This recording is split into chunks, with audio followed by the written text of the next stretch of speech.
I just watched a really lousy movie called Night Vision. It sounded like it was right up my alley. It's from 1987. Nobody in the movie has a picture on IMDb. And it's about a writer who moves from Kansas to New York City to make his career.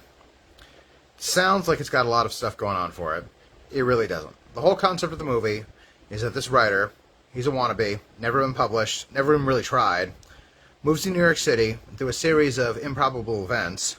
He gets his hands on a VCR that shows him visions of horrible things that are going to happen in the future. So, it sounds pretty cool. It's a good concept. A lot you could do with that. The movie is an hour and 40 minutes. It spends the first hour or so basically just detailing this guy, Andy Archer, being a fish out of water in New York City, making a lot of really poor decisions that don't really amount to anything.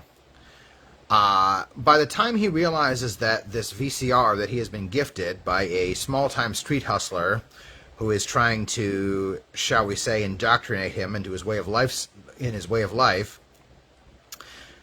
he has been sort of controlled by this VCR for weeks. Now, he finds that he can actually write things, which he could never do before, but that he's not actually the one writing them. He kind of goes to sleep at night, wakes up in the morning, and finds that he has written these, well, they're pretty crappy. He reads a few out loud, horror stories, but in the context of the movie, they are supposed to be really good stories. They are horror stories, according to him, that will ruin you forever. They don't. I don't know. This is one of those movies that was both written and directed by one guy. Really needed somebody to step in and say, hey, Dick, this is not... what you think is happening is not really happening.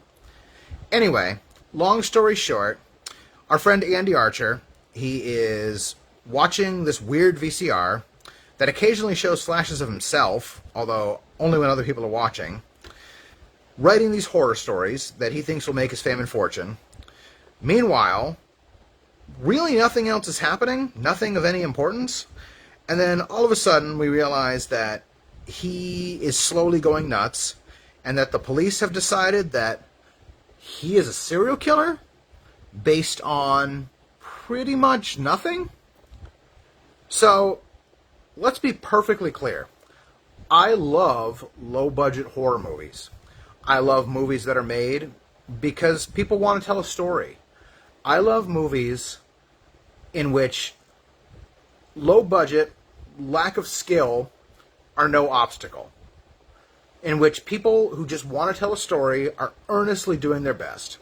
I would much rather watch a movie in which people don't really have any money, don't really know what they're doing, but they are trying their best, versus a movie made with a $150 million budget specifically to try and make $300 million. This movie, Night Vision, it's bad. Is it the worst movie I've seen? No. Its real sin, however, was that it was just fucking boring. It was boring. Very little happened. And nothing that happened was of any consequence. We just kind of trip along as Andy goes through what amounts to his life, trying to be a writer, slowly being driven nuts by this supposedly paranormal VCR that was apparently stolen from a cult by a burglar who didn't know what he was getting anybody into. Although I guess that doesn't really matter since nothing ever touched him.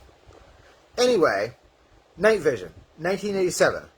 Bad movie, no redeeming qualities, just boring. Where it ends up? Andy's in the insane asylum, never to return to Kansas, apparently. Final words to the nurse in the asylum: I'm writing a story about you. Well, good luck, Andy. I hope nobody reads that story, because nobody deserves that.